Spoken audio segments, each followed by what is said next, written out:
آج ہمارے یہاں ظاہری خوبصورتی کے طلبگار کثرت سے پائے جاتے ہیں، لیکن اخلاق کی خوبصورتی، ایمان کی خوبصورتی اور اعمال کی خوبصورتی اس کی بڑی کمی ہے ہمارے یہاں۔ اللہ ہم سب کو اس کی توفیق دے، آمین۔ جہاں تک دانتوں کے درمیان خلا کروانا ترشوا کر کے، عموماً اس کی جو بنیادی وجہ زمانہ جاہلیت میں بھی ہوتی تھی اور آج بھی ہے، وہ یہ ہے کہ انسان اپنی عمر سے کم عمر نظر آئے، اور یہ دھوکہ دینا ہے۔ اور شریعت اسلامیہ میں دھوکہ بالکل حرام ہے، خواہ وہ کسی بھی معاملے میں ہو۔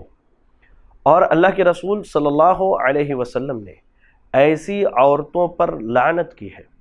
میں آپ کو بتلاؤں، صحیح مسلم کی روایت کے الفاظ ہیں، صحابی رسول کہتے ہیں کہ والمتفلجات للحسن والمغیرات خلق اللہ، کہ اللہ کے رسول صلی اللہ علیہ وسلم نے ان عورتوں پر لعنت کی ہے جو عورتیں اپنے دانتوں میں خلا بنواتی ہیں ترشوا کر کے خوبصورت دکھنے کے لیے، کم عمر اور جوان دکھنے کے لیے، اور اللہ کے نبی صلی اللہ علیہ وسلم نے اس کو اللہ کی تخلیق میں تبدیلی قرار دی ہے۔